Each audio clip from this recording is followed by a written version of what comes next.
आज समाधिपाद का छठा सूत्र चलेगा और छठा सूत्र ये है, प्रमाण विपर्य विकल्प निद्रा स्मृति है। 5 प्रकार की वृत्ति होती है। प्रमाण विपर्य विकल्प निद्रा और स्मृति, ये 5 प्रकार की वृत्ति होती हैं। जब तक ये निरुद्ध नहीं होंगी, जब तक इनका निरोध नहीं होगा, परमात्मा में मन नहीं लगेगा, ध्यान की और समाधि की अवस्था प्राप्त नहीं होगी। तो ये 5 हैं। अब आगे महर्षि पतंजलि ने इनके अलग अलग लक्षण बताए हैं। पहले मैं अपने तरीके से बताता हूँ। प्रमाण वृत्ति क्या है? प्रत्यक्ष अनुमान आगमा प्रमाणानि। प्रत्यक्ष अनुमान आगमा प्रमाणानि। प्रत्यक्ष अनुमान और आगम 3 प्रमाण होते हैं। प्रमाण वृत्ति 3 प्रकार की होती है। प्रत्यक्ष अनुमान और आगम। अब आगे चलिए 8वें सूत्र पर आ गए।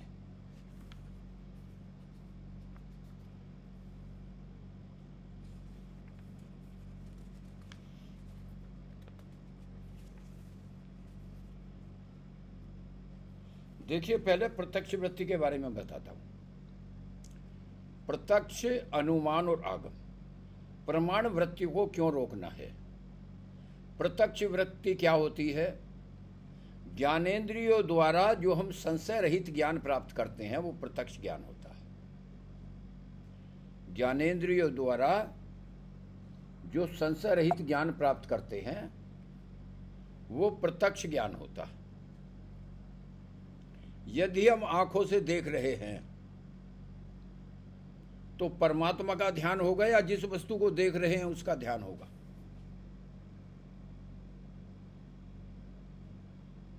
जिस वस्तु को देख रहे हैं उसका ध्यान होगा, परमात्मा का ध्यान नहीं।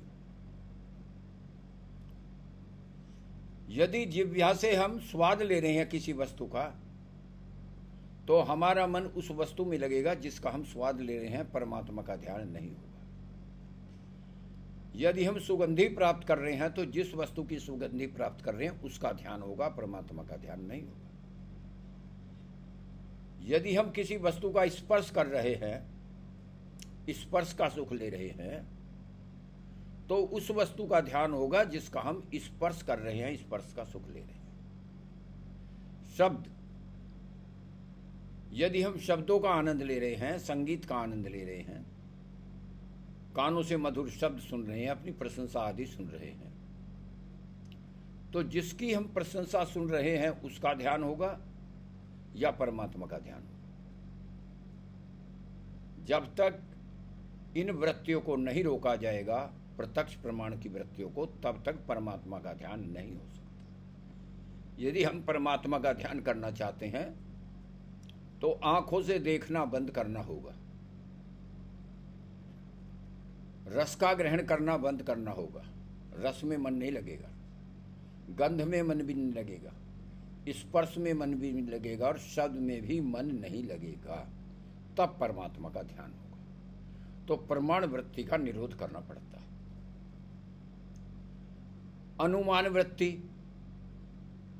धुएं को देखकर अग्नि का अनुमान करते हैं, कारण को देखकर कार्य का अनुमान होता है, कारण को देखकर कार्य का अनुमान होता है और कार्य को देखकर कारण का अनुमान होता है।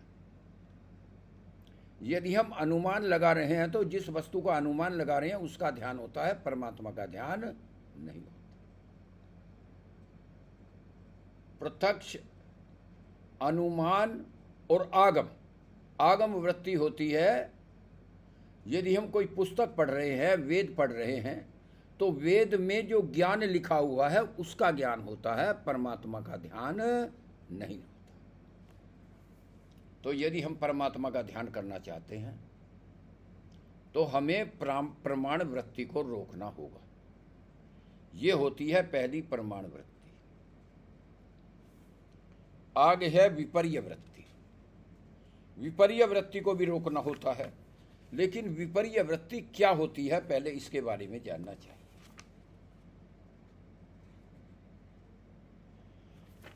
देखिए, इसके साथ मैं आपको ये और बताई देता हूँ। इस प्रमाण वृत्ति के बारे में महर्षि जी ने क्या बताया है, ये पढ़ना आवश्यक है, उससे ज्ञान का विस्तार होता है। प्रमाण वृत्ति को निरुद्ध करना होता है। प्रमाण वृत्ति जो हम ज्ञानेंद्रियों से संशय रहित ज्ञान प्राप्त करते हैं वो प्रमाण वृत्ति है, या संशय युक्त ज्ञान प्राप्त करते हैं वो भी रोकना होगा। प्रमाण वृत्ति को रोकना होगा। आंखों से यदि कोई वस्तु देख रहे हैं तो उसका ध्यान होगा, कानों से कोई शब्द सुन रहे हैं तो उसका ध्यान होगा, रसना से कोई रस ले रहे हैं तो उसका ध्यान होगा, नासिका से गंध ग्रहण कर रहे हैं तो उसका ध्यान होगा। तो रूप, रस, गंध, स्पर्श और शब्द, यदि इन विषयों में मन लगा हुआ है तो परमात्मा का ध्यान किसी भी कारण से नहीं हो सकता। तो यहाँ से मन हटाना होगा यदि हम परमात्मा का ध्यान करना चाहते हैं तो। और अनुमान, यदि हम अनुमान लगा रहे हैं, कारण को देखकर कार्य का अनुमान, कार्य को देखकर कारण का अनुमान होता है। अनुमान लगाने के समय भी परमात्मा का ध्यान नहीं होता, जिसका हम अनुमान लगाते हैं उसी का ध्यान होता है। आगम, यदि कोई पुस्तक वगैरह पढ़ रहे हैं, वेद आदि पढ़ रहे हैं, तो वेद के ज्ञान में मन लगता है, परमात्मा में मन नहीं लगता। तो आप समझ गए कि परमात्मा का ध्यान करने के लिए, परमात्मा के ध्यान में समाधि अवस्था को प्राप्त करने के लिए प्रमाण वृत्ति को रोकना होता है। ये प्रमाण वृत्ति। अब प्रमाण वृत्ति के बारे में महर्षि दयानंद ने क्या कहा है, ये मैं आपको कहना चाहता हूँ। ऋग्वेद आदि भाष्य भूमिका में महर्षि दयानंद कहते हैं, इनमें से प्रत्यक्ष उसको कहते हैं कि जो चक्षु आदि इंद्रिय, चक्षु आदि इंद्रिय का मतलब है पांचों इंद्रिय, चक्षु आदि इंद्रिय और रूप आदि विषयों के संबंध से जो सत्य ज्ञान उत्पन्न हो, इंद्रियों से जो ज्ञान उत्पन्न होता है, संशयरहित ज्ञान होता है, वो प्रत्यक्ष प्रमाण होता है। जैसे दूर से देखने में संदेह हुआ कि वह मनुष्य है, वह कुछ और है, ये संदेह उत्पन्न हो रहा है। फिर उसके समीप आने से निश्चय होता है कि वह मनुष्य ही है। जब निकट आ जाते हैं तो क्लियर हो जाता है, संशय रहित हो जाता है, इत्यादि प्रत्यक्ष के उदाहरण हैं। और जो किसी पदार्थ के चिन्ह देखने से उसी पदार्थ का यथावत ज्ञान होता हो उसे अनुमान कहते हैं। जैसे धुएं को देखकर अग्नि का अनुमान होता है, यदि धुआं है तो अग्नि जल रही है। जैसे किसी के पुत्र को देखने से ज्ञान होता है कि इसके माता पिता आदि अवश्य थे, यह अनुमान है। अनुमान वृत्ति को भी रोकना पड़ता है। प्रत्यक्ष की जो अनुमान वृत्ति है, प्रत्यक्ष वृत्ति, अनुमान वृत्ति और शब्द वृत्ति, पूरी प्रमाण वृत्ति को रोकना पड़ता है। जब तक बाहर के दरवाजे बंद नहीं करेंगे, अंदर का दरवाजा जो परमात्मा को देखने का, समझने का, सोचने का, ध्यान करने का दरवाजा है, वो नहीं खुलेगा। जो प्रत्यक्ष और अप्रत्यक्ष अर्थ का निश्चय करने वाला है, जैसे ज्ञान से मोक्ष होता है, यह आप्तों का उपदेश, आप्त कहते हैं, आप्तो उपदेश शब्द है। जो पूर्ण ज्ञानी है उसे आप्त कहते हैं। परमात्मा ही पूर्ण ज्ञानी है,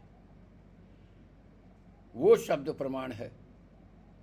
यदि शब्द प्रमाण की वृत्ति मन में है तो शब्दों से जो ज्ञान प्राप्त कर रहे हैं उस ज्ञान में मन लगेगा या परमपिता परमेश्वर में मन लगेगा।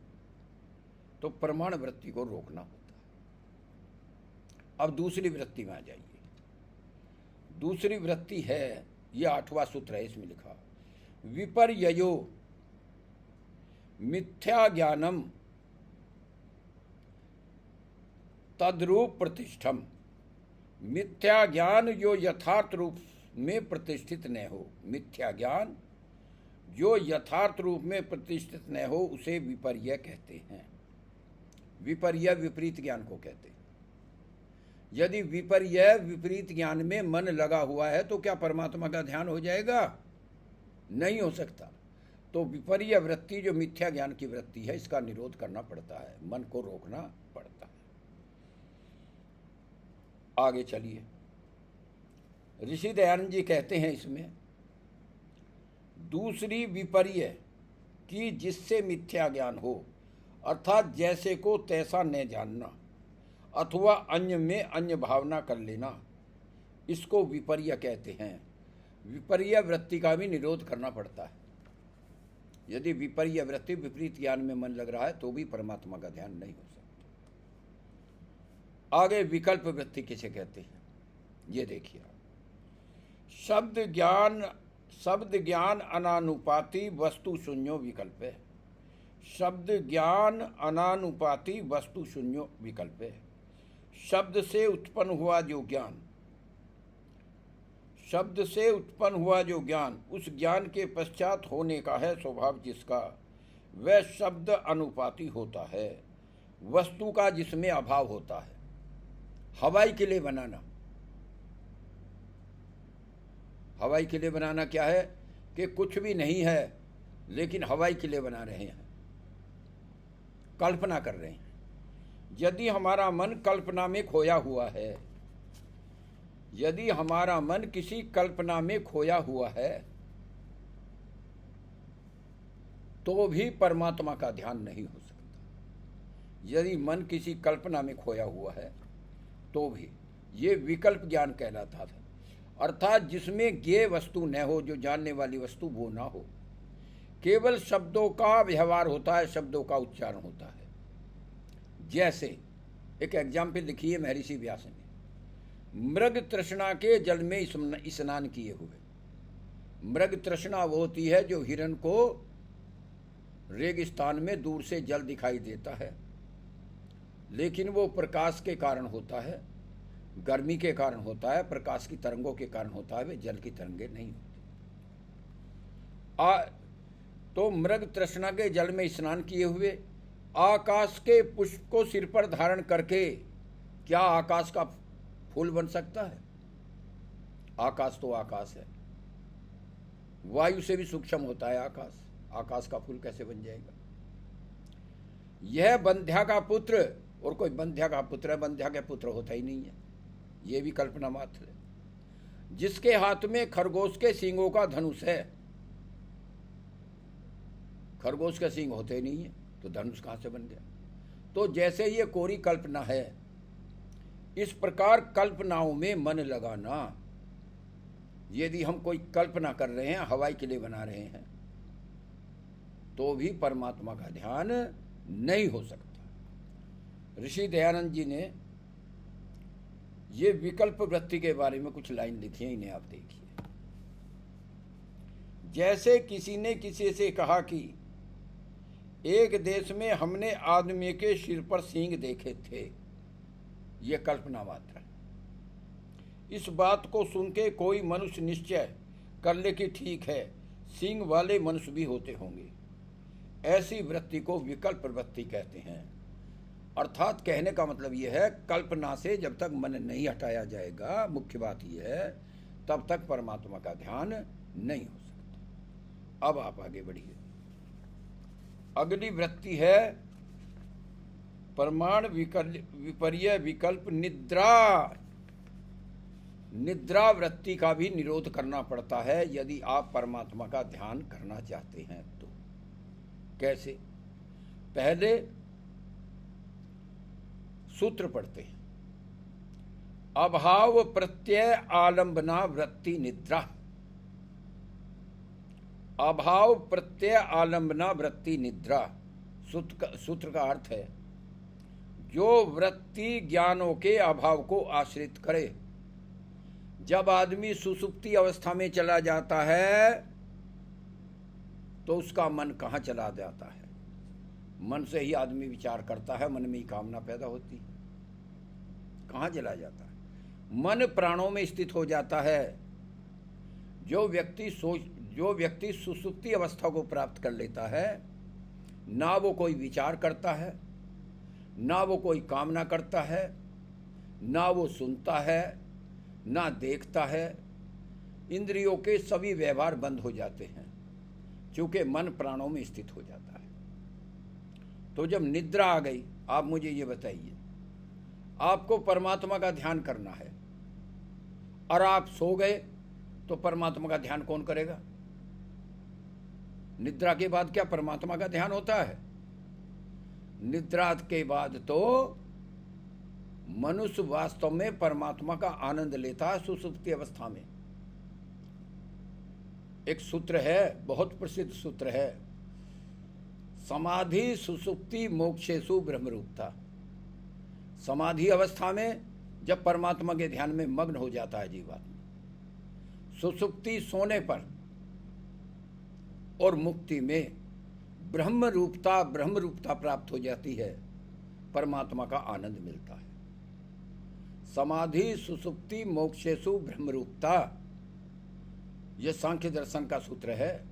ब्रह्मरूपता 3 अवस्थाओं में प्राप्त होती है, समाधि में, सुसुप्ति में और मुक्ति में, लेकिन तीनों में अंतर है। समाधि में जो ब्रह्मरूपता प्राप्त होती है, परमात्मा का आनंद मिलता है, वो आनंद होता है ज्ञान सहित और शरीर रहित। जीवात्मा को ज्ञान होता है कि परमात्मा का आनंद है, लेकिन शरीर नहीं होता। जीवात्मा कारण शरीर में स्थित होती है, जीवात्मा कारण शरीर में स्थित होती है। सुसुप्ति में शरीर सहित, ये शरीर तो होता है स्थूल शरीर, लेकिन ज्ञान रहित। जिस समय सोते हुए परमात्मा का आनंद जीवात्मा लेती है, उस समय उसे ज्ञान नहीं होता कि तो परमात्मा का आनंद ले रही है। जब जागता है तब कहता है वे आज तो बड़े ही आनंद से सोया, आज तो आनंद आ गया। तो समाधि सुसुप्ति और मुक्ति, समाधि में फिर से सुन लीजिए, जीवात्मा समाधि का आनंद होता है शरीर सहित और ज्ञान सहित। शरीर सहित और ज्ञान सहित जीवात्मा को ज्ञान भी होता है कि परमात्मा का आनंद ले रहा है, ये शरीर भी रहता है। सुसुप्ति की अवस्था होती है शरीर सहित ज्ञान रहित, और मुक्ति की अवस्था होती है ज्ञान सहित और शरीर रहित। इसे आप समझ लीजिए। तो निद्रा वृत्ति का भी निरोध करना पड़ेगा भाई। सो गए तो परमात्मा का ध्यान कैसे होगा? तो निद्रा वृत्ति का निरोध करना पड़ेगा। यदि परमात्मा का ध्यान करना चाहते हो, आनंद प्राप्त करना चाहते हो, उसका ज्ञान प्राप्त करना चाहते हो। और ऋषि दयानंद ने निद्रा वृत्ति के बारे में कहा है, निद्रा अर्थात जो वृत्ति अज्ञान और अविद्या के अंधकार में फंसी हो, उस वृत्ति का नाम निद्रा है। जीवात्मा जो सो जाती है, अज्ञानता की अवस्था में चली जाती है, कोई ज्ञान नहीं रहता। आगे चलिए, पांचवी वृत्ति। पांचवी वृत्ति क्या होती है? इस वृत्ति का भी निरोध करना पड़ता है परमात्मा का ध्यान करने के लिए। अनुभूत विषया असंप्रोषय स्मृति। अनुभूत विषया असंप्रोषय स्मृति, अनुभव किए हुए विषयों का, अनुभव किए हुए विषयों का चित्त में से न खोया जाना। अनुभव किए हुए विषयों का चित्त में से न खोया जाना, अर्थात न चुराया जाना, अर्थात न भूलना स्मृति कहलाती। अब हम परमात्मा का ध्यान करने के लिए बैठ गए, परमात्मा में तो मन लग नहीं रहा, लेकिन बाकी हर चीज में मन लग रहा है। अब किसी व्यक्ति से कहो परमात्मा का ध्यान कर ले, उसने बेचारे ने कोशिश की, कहने लगा जी जब मैं परमात्मा का ध्यान करता हूं दुनिया भर की बातें दिमाग में आ जाती हैं, लेकिन परमात्मा का मन नहीं लगता। जिन्हें हम भूलना चाहें वो अक्सर याद आते हैं, जिनमें हमारा लगाव होता है, जिनमें आसक्ति होती है, जब परमात्मा का ध्यान करते हैं तो वो याद आने लगते हैं, परमात्मा का ध्यान नहीं होता। तो ये जो स्मृति है, परमात्मा को छोड़कर अन्य वस्तुओं का जो मन लगता है, अन्य वस्तुओं में जो मन लगता है, अन्य वस्तुओं का जो ध्यान होता है, तो जब तक स्मृति वृत्ति को नहीं रोकेंगे, परमात्मा का ध्यान किसी भी हालत, किसी भी अवस्था में नहीं हो सकता। तो इन पांचों वृत्तियों का निरोध करना होता है। योगश चित्त वृत्ति निरोध है। चित्त की पांचों वृत्तियां प्रमाण, विपर्य, विकल्प, निद्रा, स्मृति है। इनका निरोध करना, इनका रोकना, इन्हें रोककर परमात्मा में मन लगाना ही तो योग है। इन सबसे मन को रोककर परमात्मा में मन लगाना ही योग है। तो देखिए स्मृति वृत्ति के बारे में ऋषि दयानंद क्या कहते हैं, और क्लियर हो जाएगी आपको स्मृति वृत्ति। ऋषि दयानंद कहते हैं, जिस व्यवहार व वस्तु को प्रत्यक्ष देख लिया हो उसी का संस्कार ज्ञान मन में बना रहता है। संस्कार और ज्ञान मन में बना रहता है। उस विषय को असंप्रमोष माने भूले नहीं। असंप्रमोष का मतलब है भूले नहीं। इसी प्रकार की वृत्ति को स्मृति वृत्ति कहते हैं। यदि आप किसी का स्मरण कर रहे हैं तो परमात्मा का ध्यान कैसे हो जाएगा? बहुत मोटी सी बात। तो यदि परमात्मा का आप ध्यान करना चाहते हैं और ध्यान से परमात्मा का ज्ञान और आनंद लेना चाहते हैं तो ये 5 वृत्ति आपको रोकनी पड़ेगी। सबसे पहले तो प्रमाण वृत्ति, 5 ज्ञानेंद्रियों से जो विषय प्राप्त करते हैं इनसे मन हटाना पड़ेगा। दूसरी अनुमान वृत्ति के कारण से जो अनुमान लगा रहे हैं वो भी बंद करना पड़ेगा। आगम, यदि किसी किताब की पढ़ी हुई वस्तु को याद करने हैं उसे भी आगम, जो वेद का प्रमाण है। आगम, यदि हम किसी ज्ञान की पुस्तक है वो हमारे मन में आ रही है तो परमात्मा का ध्यान कैसे हो जाएगा? तो प्रमाण वृत्ति को, प्रत्यक्ष अनुमान आगम वृत्ति को रोकना पड़ेगा यदि आप परमात्मा का ध्यान करना चाहते हैं। अनुमान प्रत्यक्ष, देखिए सब प्रमाण विपर्य माने विकल्प वृत्ति, कल्पना करना भी रोकना पड़ेगा। यदि आपका मन कल्पना कर रहा है तो परमात्मा का ध्यान किसी भी हालत नहीं हो सकता। प्रमाण विकल्प विपर्य, यदि विपरीत ज्ञान में अविद्या में मन लगा हुआ है तो भी परमात्मा का ध्यान नहीं हो सकता। प्रमाण विपर्य विकल्प निद्रा, यदि निद्रा आ गई तो परमात्मा का ध्यान कौन करेगा भाई? कर ही नहीं सकता। निद्रा को भी रोकना पड़ेगा। स्मृति यार बार बार किसी की याद आ रही है, ध्यान कर रहे हैं परमात्मा का, क्यों भाई? ध्यान कर रहे हैं परमात्मा का और याद किसी की आ रही है, वो दिल कहां से लाऊं तेरी याद जो भुला दे, हो जाएगा परमात्मा का ध्यान? परमात्मा का ध्यान हो ही नहीं सकता यदि किसी की याद आ रही है। तो ये 5 वृत्तियों का निरोध जब आप कर देंगे, 5 वृत्तियों को रोक देंगे, 5 वृत्तियों से मन को हटा देंगे, तभी और केवल तभी परमात्मा का ध्यान हो सकता है। नहीं तो परमात्मा का ध्यान किसी भी अवस्था में नहीं हो सकता। जब परमात्मा का ध्यान नहीं होगा तो परमात्मा का ज्ञान और आनंद की प्राप्ति मिलने का सवाल ही नहीं उठता।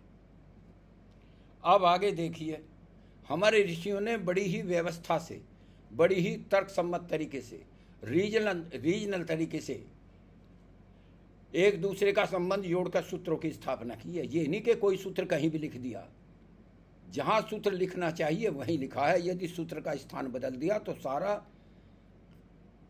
अस्त व्यस्त हो जाएगा। तो आगे लिखा है, अब आपके मन में शंका ये उठी होगी कि भाई मन की वृत्तियों को कैसे रोका जा सकता है। सबसे बड़ा तो सवाल यह है कि जी ये बताओ कि मन की वृत्तियों को कैसे रोका जा सकता है। तो महर्षि पतंजलि ने आगे ही सूत्र बना दिया जो आपके मन में शंका आ रही थी। और क्या कहने लगे? अभ्यास वैराग्याभ्याम तन निरोध है, तत् निरोध है। अभ्यास वैराग्याभ्याम तन निरोध है। अभ्यास और वैराग्य दोनों के द्वारा, सुन लीजिए ध्यान से,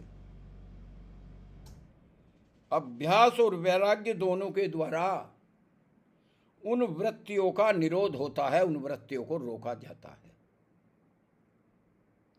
अभ्यास क्या चीज है जी? अच्छे काम करने का प्रयत्न करना, अच्छे काम करने के लिए बार बार प्रयत्न करना, यह अभ्यास कहलाता है। और बुरे कामों से मन को रोकना, यह वैराग्य कहलाता है।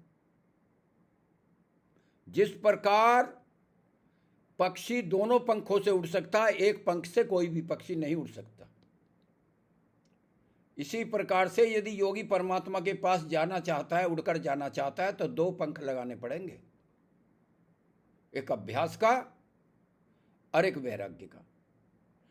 अब कोई कहने लगे जी मैं अच्छे काम करने की तो कोशिश करूंगा, पर बुरे कामों से मन नहीं रोकूंगा, योगी नहीं बन सकता, परमात्मा को प्राप्त नहीं कर सकता। दूसरा ये कह रहा है जी बुरे कामों से तो मन को रोकूंगा, बुरे कामों से तो मन को रोकूंगा, लेकिन अच्छा काम नहीं करूंगा, परमात्मा को प्राप्त नहीं कर सकता।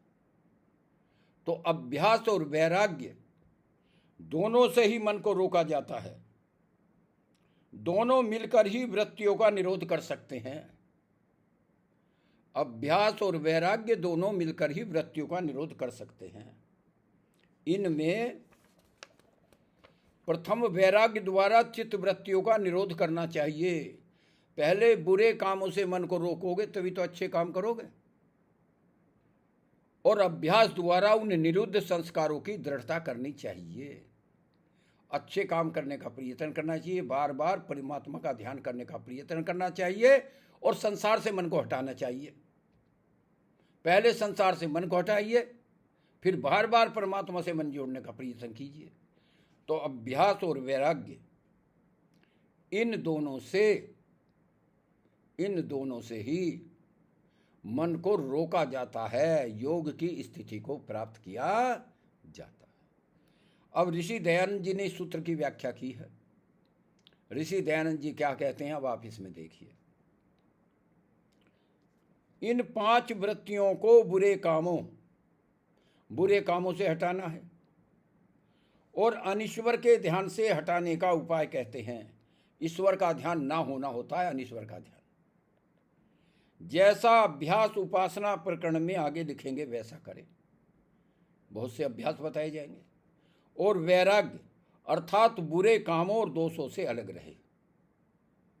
इन दोनों उपायों से पूर्वोक्त 5 वृत्तियों को रोक के उनको उपासना योग में प्रवृत्त रखना, ये योग है। अब अभ्यास क्या है और वैराग्य क्या है, महर्षि पतंजलि ने इनकी भी परिभाषा दे दी। आप कहेंगे जी अभ्यास क्या है, वैराग्य क्या है, तो अभ्यास की परिभाषा लिखी है, 13वां सूत्र है, ये पेज नंबर 25 पर है। तत्र स्थितौ यत्नो अभ्यास, तत्र स्थितौ यत्नो अभ्यास, उसमें स्थिति का यत्न करना अभ्यास है। कौन सा यत्न करना है, बार बार परमात्मा से मन जोड़ना, ये अभ्यास है। बार बार परमात्मा से मन जोड़ने का प्रयत्न करना, ये अभ्यास है। ये अभ्यास हो गया। और अभ्यास कैसा होना चाहिए, इसके बारे में भी महर्षि जी ने कहा है। जो भी शंका मन में आ सकती है, हर शंका का सूत्र बनाया हुआ है, हर शंका का निवारण करने का सूत्र बनाया हुआ है। आगे लिखा है, सेतु दीर्घ काल अनंतर्य सत्कार सेवितो दृढ़ भूमि, सेतु दीर्घ काल अनंतर्य सत्कार सेवितो दृढ़ भूमि। वह अभ्यास जो परमात्मा से मन को जोड़ने का अभ्यास है। दीर्घ काल का मतलब है मरण पर्यंत तक करना चाहिए, तभी तो आगे अगले जन्म में ज्ञान के संस्कार होंगे, वैराग्य के संस्कार होंगे। सर्व अवस्थाओं में और सर्वभूमियों में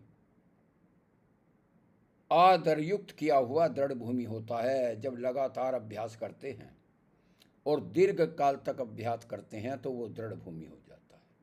सभी अवस्थाओं में करना चाहिए और आदरयुक्त श्रद्धापूर्वक करना चाहिए, तो वो दृढ़ भूमि हो जाता है। अब वैराग्य भी 2 प्रकार का होता है। वैराग्य कितने प्रकार का होता है, 2 प्रकार का होता है। ये वैराग्य का प्रकरण चल रहा है।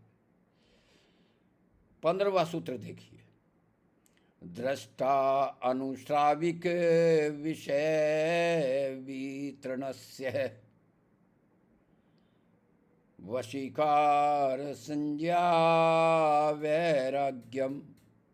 दृष्टा अनुश्राविक विषय वितृष्णस्य वशीकार संज्ञा वैराग्यम। पहला तो वैराग्य यह है, देखने से भी राग हो जाता है, भाई इसके पास ये सुंदर वस्तु है तो मेरे पास भी होनी चाहिए। अनुश्राविक माने सुने हुआ, कानों से सुन लिया कि भाई इतनी बढ़िया भोजन किया था, इतनी बढ़िया वस्तु देखी थी। इन विषयों की तृष्णा से रहित होना है, उनकी कामना न होना। तृष्णा प्यास को कहते हैं। आदमी के पास जितना धन बढ़ता है उतनी उसकी प्यास बढ़ती चली जाती है। पहले हजारपति बनता है, हजारपति बन नहीं पाता, लखपति बनने की कामना हो जाती है। लखपति बन नहीं पाता, उससे पहले करोड़पति बनने की कामना। तो विषयों का सेवन करने से विषय शांत नहीं होते। कोई ये कहे कि जी मैं घी डाल के अग्नि को बुझा दूंगा, ये उसकी अज्ञानता। तो जब संसार से मन हटाना है तो वैराग्य तो प्राप्त करना होगा। तो वशीकार नाम वाला वैराग्य, इसका नाम है वैराग्य। देखे सुने विषयों की तृष्णा से रहित होना, उनकी कामना से रहित होना, ये वशीकार नाम वाला वैराग्य है। अब आगे चलिए, 15वां सूत्र है। अब आइए 16वें सूत्र पर। ये तो छोटा वैराग्य है, एक बड़ा वैराग्य होता है। जब तक बड़े वैराग्य को प्राप्त नहीं कर लेता, मुक्ति की स्थिति प्राप्त नहीं होती, ध्यान की स्थिति प्राप्त नहीं होती। वो क्या है? तत्परम पुरुष ख्याते गुण वैतृष्ण्यम। तत्परम पुरुष ख्याते गुण वैतृष्ण्यम। ये क्या वैराग्य होता है?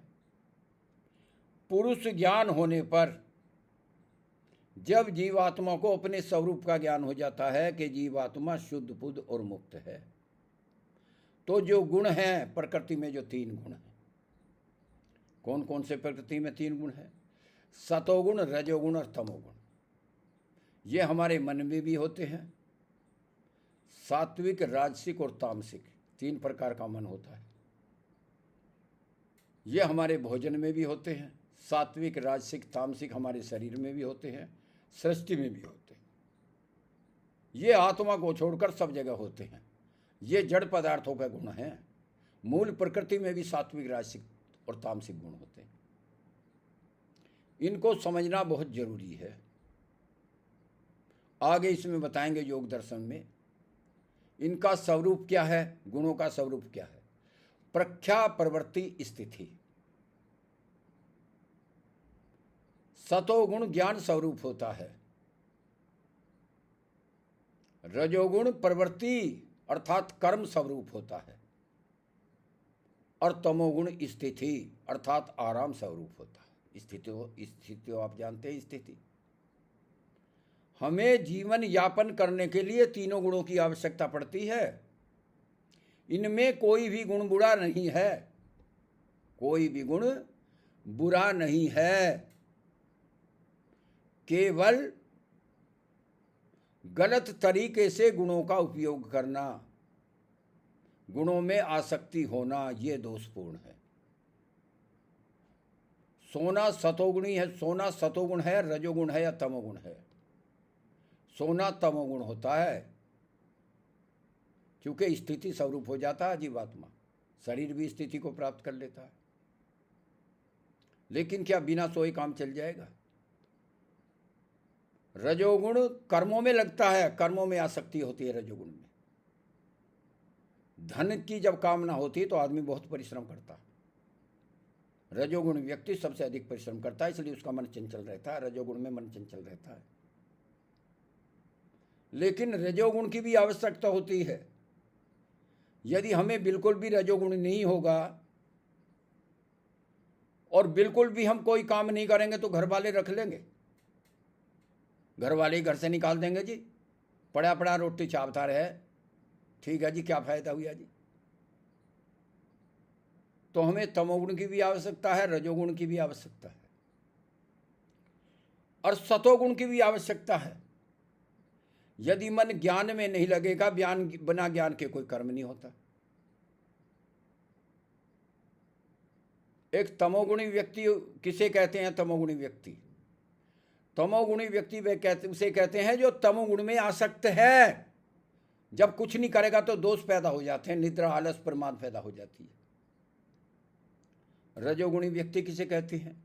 जो रजोगुण में आसक्त है, रात दिन कर्म कर रहा है, धन कमाने में लगा हुआ है, परमात्मा का ध्यान होता ही नहीं।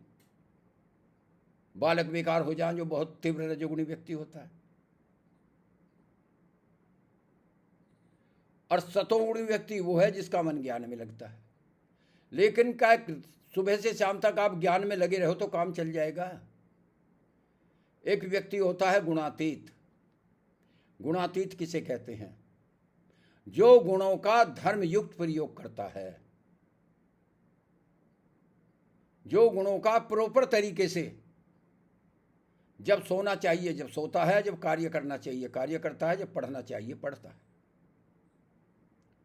जो गुणों में फंस जाता है वो गुणातीत नहीं होता, बल्कि जो गुणों पर नियंत्रण करके गुणों का उपयोग करता है उसे गुणातीत कहते हैं। आत्मा स्वभाव से ही गुणातीत है, शुद्ध मुक्त अयम पुरुष है। अब सबसे पहले, अब ये गुण रस्सी को भी कहते हैं। ये गुण जीवात्मा को इस संसार में बांधते हैं। तमोगुण आराम की आसक्ति से इस जीवात्मा को इस संसार में बांध कर रखता है। रजोगुण ऐश्वर्य की कामना से कि बिल्डिंग बनानी है, माल कमाना है, धन कमाने की इच्छा से इस संसार में बांध कर रखता है। और सतोगुण ज्ञान की आसक्ति से, ज्ञान में भी आसक्ति नहीं होनी चाहिए। यदि आपकी ज्ञान में आसक्ति है जी, मैं तो साइंटिस्ट बनना चाहता हूं जी, तो परमात्मा जन्म देगा आपको। मैं तो बहुत बड़ा नेता बनना चाहता हूं जी। साइंटिस्ट जो होते हैं ये भी योगी होते हैं, इन्हें कहते हैं प्रकृति लय योगी। और जो हमारे नेता लोग हैं बड़े बड़े, जैसे योगी है, जैसे मोदी है, जैसे राजा जनक हुए हैं, ये हैं विधि लय योगी, जो समाज सेवा में खो जाते हैं। और जो आत्मा परमात्मा के स्वरूप को जानते हैं, आध्यात्मिक ज्ञान प्राप्त करते हैं, वो वास्तविक योगी होते हैं। मुक्ति उन्हीं की होती है जो आत्मा परमात्मा को जानते हैं, जो आध्यात्मिक ज्ञान प्राप्त करते हैं, वही सब दुखों से छूटते हैं।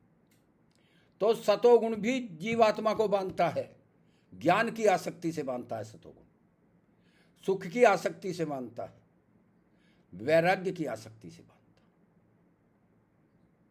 तो जब गुणों में भी तृष्णा नहीं रहती, बुद्धि में तीनों गुण होते हैं। बुद्धि भी सात्विक, राजसिक, तामसिक होती है। कभी आपकी बुद्धि सात्विक है, कभी राजसिक है, कभी तामसिक है। अंग रंगी भाव से ये काम करते हैं। सतोगुण की सहायता रजोगुण और तमोगुण करते हैं। इस पर आप विचार कीजिए, ये बड़ा सूक्ष्म विषय है। तो जब गुणों में भी तृष्णा रहित हो जाता है, परम वैराग्य कहते हैं इसे। परम वैराग्य के बाद ही मुक्ति होती है। पुरुष ज्ञान होने पर जब जीवात्मा को आत्मज्ञान हो जाता है, आत्मज्ञान बिना सब सुनना, क्या मथुरा क्या काशी। चूंकि परमात्मा, दो सवाल बड़े प्रसिद्ध हैं। सबसे पहला सवाल है कि परमात्मा कहाँ रहता है। इस सवाल का उत्तर है परमात्मा सर्वव्यापक है। वो परमाणु के अंदर भी है, बाहर भी है। वो हमारी आत्मा के अंदर भी है, बाहर भी है। ऐसा कोई स्थान नहीं है जहाँ परमात्मा नहीं। दूसरा, इससे भी इंपॉर्टेंट सवाल है, महत्वपूर्ण सवाल है, अजी परमात्मा सब जगह तो रहता है, तो सब जगह मिलता होगा क्या? परमात्मा सब जगह मिल सकता है? नहीं, परमात्मा के मिलने का एक ही स्थान है। परमात्मा के मिलने का केवल एक ही स्थान है, दूसरा स्थान नहीं है। क्या है वो स्थान? वो है अपना हृदय। अपने मन के अंदर मिलता है परमात्मा। परमात्मा मन के अंदर मिलता है और कहीं नहीं मिलता। एक विद्यार्थी कहने लगा जी मन तो मेरे भी पास है। मैं गुरुजी मुझे तो आज तक भगवान जी मिले नहीं। मैं कहा भाई तुझे मिलेंगे कैसे? क्यों जी क्यों नहीं मिले? कि अज्ञान का अंधेरा हो रहा है हृदय में, मन के अंदर ज्ञान का अंधेरा है, अज्ञान का अंधेरा। ज्ञान तो प्राप्त किया ही नहीं जी, ज्ञान कहाँ से मिलेगा? अरे उपनिषद पढ़िए, वेदांत दर्शन पढ़िए, योग दर्शन पढ़िए, वेद पढ़िए, उनमें परमात्मा का स्वरूप बताया, उस स्वरूप के अनुसार ध्यान करिए, देखिए परमात्मा मिलेगा मन के अंदर या नहीं मिलेगा। तो देखिए पुरुष ज्ञान होने पर, जब आत्मज्ञान हो जाता है, जब आत्मा ये जान लेता है शुद्ध बुद्ध मुक्त अयम पुरुष है कि ये आत्मा शुद्ध बुद्ध और मुक्त है। जब हमारे अंदर किसी कुटिल पाप की कामना होती है तो अंदर से आवाज आती है कि भाई इस काम को मत कर। ये हर एक की आती है, एक या दो बार वो आत्मा की आवाज निकलती है। आत्मा यदि शुद्ध बुद्ध मुक्त ना होता तो सही सलाह कैसे दे देगा भाई आत्मा? और उपनिषद में बहुत अच्छा वर्णन किया है, उसमें आता है असुरिया नाम ते लोका अंधेन तमसावृता। वो लोग आसुरी लोक में जाते हैं, अज्ञान अधर्म के लोकों में, कष्ट के लोकों में जाते हैं। ये केचे आत्महनोजन, जो अपनी आत्मा की हत्या कर देते हैं। आत्मा की हत्या करने का मतलब है आत्मा की आवाज की हत्या कर देते हैं, दुष्ट कार्य करते हैं। असुरिया नाम ते लोका अंधेन तमसावृता तांते प्रत्याभिगच्छन्ति ये केचे आत्महनोजना। जो आत्महत्या करने वाले व्यक्ति हैं, अपनी आत्मा की आवाज को मारने वाले व्यक्ति हैं, वो उन लोकों में जाते हैं।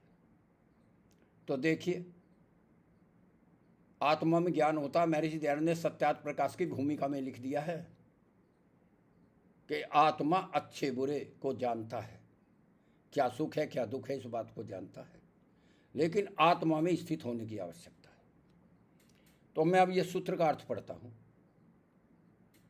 पुरुष ज्ञान होने पर गुणों में तृष्णा रहित होना, सतोगुण रजोगुण तमोगुण रूप जो बुद्धि है, जब उसमें भी आसक्ति नहीं रहती, जब सब शंकाओं का निवारण हो जाता है तो बुद्धि में भी आसक्ति नहीं रहती, बुद्धि का भी त्याग कर देता है।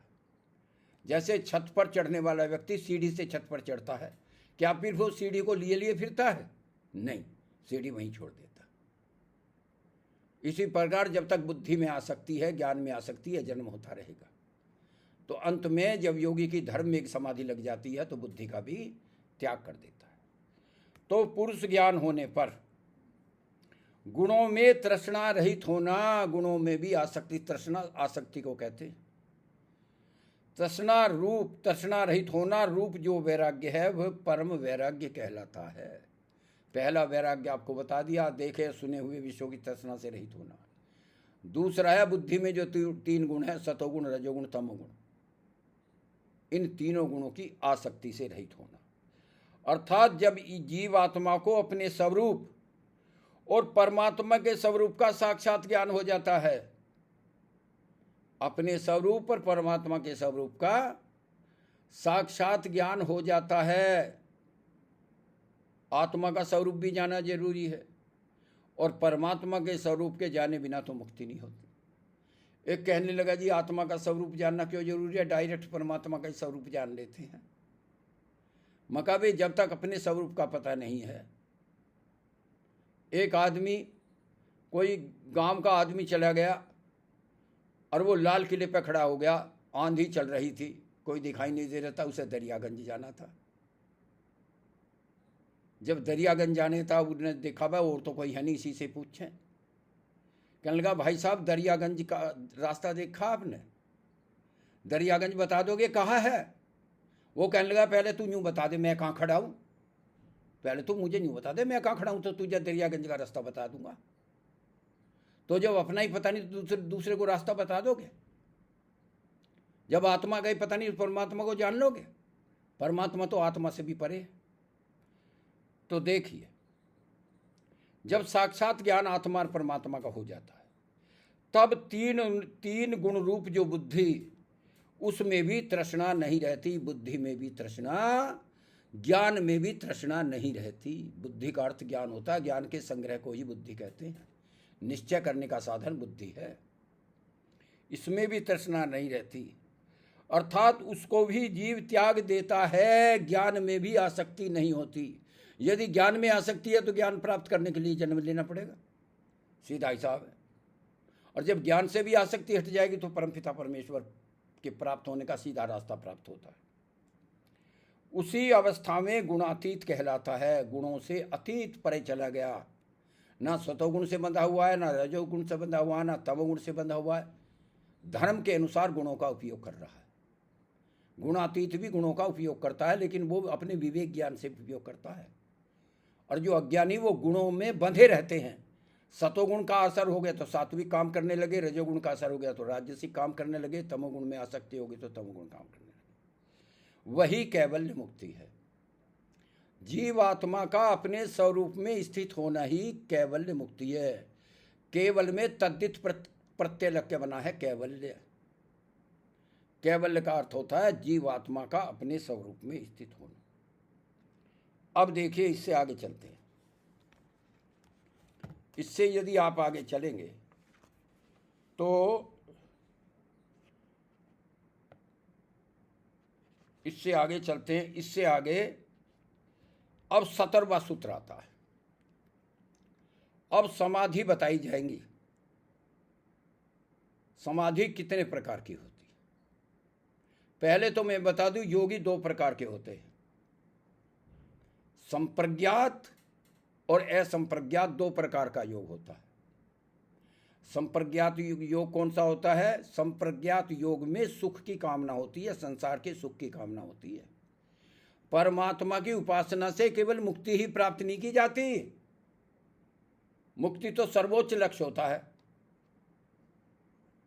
संसार के बड़े से बड़े सुख भी परमात्मा की उपासना से, चूंकि परमात्मा का ध्यान करते हैं तो शक्ति मिलती है और ज्ञान मिलती है। जो हम परमात्मा से मांगते हैं वो परमात्मा हमें देता है या नहीं देता है? बताइए। वयम श्याम पतियोरयिणाम हवन में कहते हैं, नहीं कहते हैं? हम धन के स्वामी हो जाते हैं। परमात्मा सहायता करता है, निश्चित रूप से सहायता करता है। लेकिन हमें ये सोचना चाहिए, ये समझना चाहिए, परमात्मा सहायता किस प्रकार से करता है। सहायता करने की मोडस ऑपरेंडी परमात्मा की क्या है? सहायता करने का तरीका क्या है? ध्यान से सुनिए। यदि हमारे मन में कोई कामना है, पहले तो ये बताइए परमात्मा का ध्यान हम कब करते हैं? ये बहुत जरूरी है। गीता में बताया है कि परमात्मा का ध्यान 4 ही प्रकार के व्यक्ति करते हैं, 5वां नहीं करता। कि मेरे 4 ही भक्त होते हैं, वो अलंकारिक भाषा है गीता में। सबसे पहला कौन व्यक्ति है? जो दुखी है। दुखी व्यक्ति परमात्मा का ध्यान करता है या नहीं करता है? हारे को हरि नाम। जब आदमी के सारे रास्ते बंद हो जाते हैं तब परमात्मा को स्वीकार करता है कि भाई अब तो भगवान जी कुछ करेंगे, बाकी और सारे रास्ते बंद हो चुके। तो जो दुखी व्यक्ति है वो परमात्मा का ध्यान करता है। दूसरा कौन व्यक्ति है? अर्थार्थी। अर्थार्थी जो अर्थ की इच्छा करता है। धन की इच्छा करने वाले भी बहुत घंटी बजाते हैं, मेरी सुन ले दीन दयाल, मेरी सुन ले दीन दयाल। आगे क्या है? मेरी सुन ले दीन दयाल, मुझे कर दे माला माल। मेरी सुन ले दीन दयाल, मुझे कर दे माला माल। हे परमात्मा, तू मेरी सुन ले और मुझे माला माल कर दे। जो धन की इच्छा करते हैं वो भी परमात्मा के भक्त होते हैं, और जो दुखी होते हैं वे भी परमात्मा के भक्त होते हैं। एक परमात्मा का भक्त और होता है, उसे कहते हैं जिज्ञासु। जो ज्ञान प्राप्ति की इच्छा करता है, जिसके अंदर ज्ञान की भूख है, वो भी परमात्मा का ध्यान करता है और वेद पढ़ता है, जिज्ञासु। और चौथा एक और व्यक्ति है, वो भी परमात्मा का ध्यान करता है, कौन है चौथा व्यक्ति? ज्ञानी। क्योंकि ज्ञानी व्यक्ति जानता है कि परमात्मा की उपासना करने से ही मन बलवान होगा, आनंद मिलेगा और मोक्ष की प्राप्ति होगी। संसार के सुख की भी प्राप्ति होगी और मोक्ष की भी प्राप्ति होगी। तो देखिए, तो अब ये तो हो गया उनकी बात जो परमात्मा का ध्यान करते हैं, लेकिन उनकी समाधि अलग अलग होती है। 4 प्रकार की समाधि जो है संप्रज्ञात योगियों की होती है। संप्रज्ञात योगी किसको बताया है? जो संसार के सुख प्राप्त करने के लिए उस परमपिता परमेश्वर का ध्यान करते हैं, वो संप्रज्ञात योगी होते हैं। अब इसके लिए सूत्र बना दिया। ये 17वां सूत्र है, 30 पेज पर है। वितर्क विचार आनंद अस्मिता। अस्मिता रूपम अनुगमात संप्रज्ञात। फिर से सुनिए। वितर्क विचार आनंद अस्मिता रूप अनुगमात संप्रज्ञात। संप्रज्ञात योग 4 प्रकार का होता है। ये भेद हैं। वितर्क अनुगत, तर्क के आधार पर निश्चय करना। भाई ये ऐसा कर रहा है तो ये मालदार हो गया, भाई मैं भी ऐसा ही करूं, तर्क। विचार अनुगत वे योगी होते हैं जो विचार करते हैं, फल का विचार करते हैं कि ये कर्म करने से इस प्रकार से फल मिलेगा। विचार जो होता है ये सूक्ष्म होता है, तर्क इतना सूक्ष्म नहीं होता। तो वितर्क अनुगत, विचार अनुगत। आनंद अनुगत, आनंद अनुगत माने आनंद के आधार पर निश्चय करने वाले, वो इससे आगे होते हैं। आनंद कि भाई इस कर्म में तो आनंद है। क्यों भाई? वेद पढ़ने में आनंद है, पुस्तक लिखने में आनंद है, उपदेश करने में आनंद है। आनंद अनुगत। और अस्मिता अनुगत। अस्मिता कहते हैं बुद्धि को ही आत्मा समझना। बुद्धि को ही आत्मा समझना, जब जीवात्मा अपने स्वरूप में स्थित हो जाती है, ठीक है, वो अस्मिता होता है। भेद से संप्रज्ञात योग 4 प्रकार का होता है। संप्रज्ञात योग 4 प्रकार का होता है। इसमें मैं आपको जो व्यास भाष्य है वो पढ़कर सुनाना चाहूंगा। व्यास जी कहते हैं, इस भाष्य यानी इस सूत्र का अर्थ करते हुए कहते हैं, क्या कहते हैं? तर्क सहित चित्त के आलंबन देह के स्थूल भूतों का ग्रहण अर्थात विचार होता है। स्थूल बातों का विचार होता है, सूक्ष्म बातों का विचार नहीं होता। किसी तर्क के आधार पर निश्चय करना। आगे का सूक्ष्मो विचार है। देह के सूक्ष्म भूतों के विचार को विचार कहते हैं, जो सूक्ष्म विचार है, जो फल आदि का विचार करना, योजना बनाना, ये सूक्ष्म।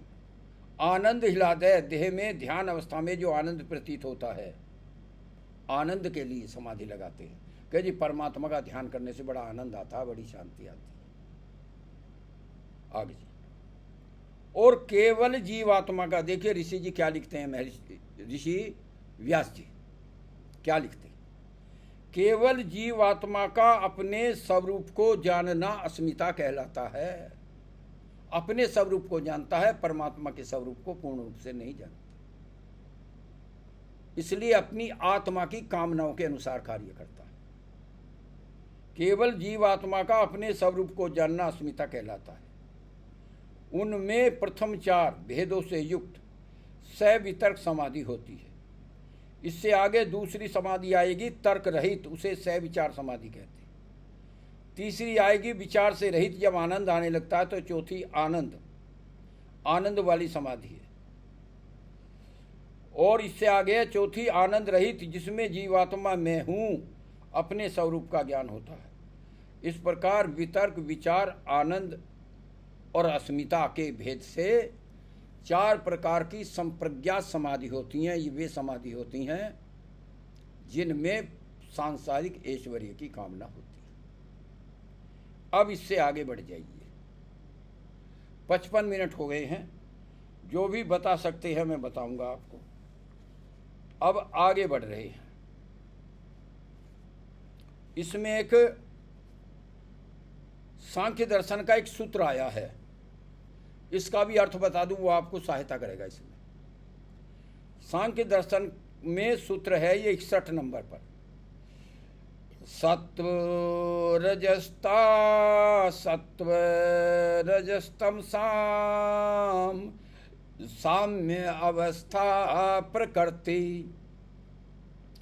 प्रकृति महान में तो अहंकार अहंकारात पंच तन्मात्राणि उभय इंद्रियम तन्मात्रेभ्य स्थूल भूतानि पुरुष इति पंचविंशति गण। हमारा शरीर 25 से मिलकर बना है, या कहिए 25 तत्वों से मिलकर बना है। लेकिन जब परमात्मा जीवात्मा को शरीर देता है तो किस क्रम से देता है, ये सांख्य दर्शन में वर्णन है। यहाँ ये आया हुआ है। सत्व रजस्तम साम साम्य अवस्था प्रकृति प्रकृति जो मूल अवस्था होती है, जो मूल परमाणु अवस्था होती है, उसमें सतोगुण रजोगुण तीनों गुण होते हैं, लेकिन वो क्रियाशील नहीं होते। क्रियाशील तभी होते हैं जब सृष्टि का निर्माण होता है, जब परमात्मा सृष्टि का निर्माण कर देता है। सतोगुण जो सात्विक अहंकार है, उससे बुद्धि और ज्ञानेंद्रिय बनती है। जो राजसिक अहंकार है, उससे कर्मेंद्रिय बनती है। जो तामसिक अहंकार है, उनसे बाल और नाखून बनते हैं, जिनके काटने में दुख नहीं होता। तो देखिए, साम्य अवस्था, जो साम्य अवस्था है जिसमें समान है, जब विषम अवस्था आ जाती है, जब सृष्टि का निर्माण होता है, तो सतोगुण रजोगुण तमोगुण विषम अवस्था में चले जाते हैं और मूल प्रकृति में साम्य अवस्था में रहते हैं।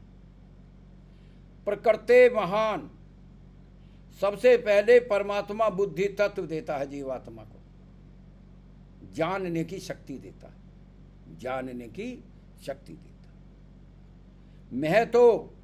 मह तत्व के बाद अर्थात बुद्धि के बाद अहंकार देता है। यदि अहंकार नहीं होगा तो रूप रस गंध स्पर्श और शब्द का आत्मा क्या करेगी, जब अपना ही पता नहीं है। अहंकारात पंच तन्मात्राणि, अहंकार से सूक्ष्म भूत पैदा होते हैं। कौन कौन से? रूप तन्मात्रा, गंध तन्मात्रा, रस तन्मात्रा, रूप तन्मात्रा, स्पर्श तन्मात्रा और शब्द तन्मात्रा। ये उत्पन्न होते हैं पहले सूक्ष्म भूत। पहले होता है, फिर से सुनिए, पहले आती है शब्द तन्मात्रा, फिर देता है रूप तन्मात्रा, फिर देता है रस तन्मात्रा और गंध तन्मात्रा। इस प्रकार से ये परमात्मा सूक्ष्म भूत देता है। जो हमारा सूक्ष्म शरीर है वो स्थूल भूतों का बना हुआ है या सूक्ष्म भूतों का बना हुआ है? सूक्ष्म शरीर सूक्ष्म भूतों का बना हुआ है, जिन्हें तन्मात्राएं कहते हैं। रूप तन्मात्रा, रस तन्मात्रा, गंध तन्मात्रा, शब्द तन्मात्रा, स्पर्श तन्मात्रा। ये शायद मैंने आपको बता दिया है कि सूक्ष्म शरीर क्यों मिलता है। 3 शरीर होते हैं, एक कारण शरीर होता है, एक सूक्ष्म शरीर होता है और एक स्थूल शरीर है। फिर से आप सुन लीजिए, समय तो कम है लेकिन जल्दी जल्दी बता रहा हूं, कल फिर बता दूंगा। क्यों भाई? जो मूल शरीर है, कारण शरीर है, जो प्रलय में भी नष्ट नहीं होता, उसमें 12 शक्तियां होती हैं या 12 तत्व होते हैं। कौन कौन से होते हैं? 5 ज्ञानेंद्रियां, आत्मा में जानने की शक्ति स्वाभाविक होती है और ये शक्ति आत्मा से कभी पृथक नहीं होती, प्रलय में भी पृथक नहीं होती। 5 प्राण, प्राण शक्ति होती है, प्रयत्न करती है आत्मा प्राणों से। मन और बुद्धि, मन कामना करने की शक्ति और निश्चय करने की शक्ति, ये जीव आत्मा के मूल शरीर में विद्यमान है, जो प्रलय में भी नष्ट नहीं होता। सूक्ष्म शरीर परमात्मा जब हमें देता है, जब सृष्टि का निर्माण होता है, और उस समय तक चलता है जब तक सृष्टि की प्रलय न हो जाए। वह कर्मों के अनुसार उसका डिजाइन बदलता रहता है। सूक्ष्म शरीर का जब तक डिजाइन नहीं बदलेगा, स्थूल शरीर का डिजाइन नहीं बदल सकता। आदमी का डिजाइन कुछ और है, पशु का डिजाइन कुछ और है, ये शायद मैं आपको बता चुका, ठीक है या नहीं। और स्थूल शरीर जो है ये भोगों का आधार है। जीवात्मा संसार का जो भोग प्राप्त करती है वो इसी स्थूल शरीर से करती है, और मुक्ति भी स्थूल शरीर से ही करती है। ज्ञान प्राप्त करके परमात्मा में मन लगा के स्थूल शरीर से ही मुक्ति होती है। तो अब आ गया तन्मात्रे भय, तन्मात्रा देता है परमात्मा, रूप तन्मात्रा तन्मात्रा। स्थूल भूतानी सूक्ष्म भूत देने के बाद स्थूल भूत देता है, फिर पुरुष अर्थात जीवात्मा को इस शरीर से जोड़ता है। इस प्रकार कुल मिलाकर ये 25 हो जाते हैं। कुल मिलाकर कितने हो जाते हैं? 25 हो जाते हैं। इन्हें आप हिसाब लगा लेना। समय समाप्त हो गया, जरा 1-2 मिनट और रुक जाओ। कल को असंप्रज्ञात समाधि के बारे में बताया जाएगा। 18वें सूत्र के बारे में बताया जाएगा, जो क्लास में पढ़ते हैं उनके लिए बता रहा हूं। 34वें पृष्ठ पर 18वां सूत्र है, ठीक है। परम वैराग्य से जो असंप्रज्ञात समाधि सिद्ध होती है, असंप्रज्ञात जिससे परमात्मा मिलता है, इसके बारे में कल बताया जाएगा। एक तो जो भी भाई, जो भी व्यक्ति, बच्चा इसको सुन रहा है, एक तो सब्सक्राइब जरूर कीजिए, खुद भी सब्सक्राइब कीजिए, दूसरों को भी सुनवाइए, उनसे भी सब्सक्राइब करिए, क्योंकि सब्सक्रिप्शन का बहुत बड़ा महत्व है। और यदि ये आपको अच्छा लगता है तो लाइक भी करिए, नहीं अच्छा लगता तो बिल्कुल लाइक मत करो, क्यों जी। अब बाकी प्रोग्राम कल चलेगा। अब सबको नमस्ते है, और मैं इसका एंड करता हूँ। इस प्रोग्राम का एंड करता हूँ। अब कल का मतलब है जब सुविधाजनक समय मिलेगा तभी करेंगे। सबको नमस्कार।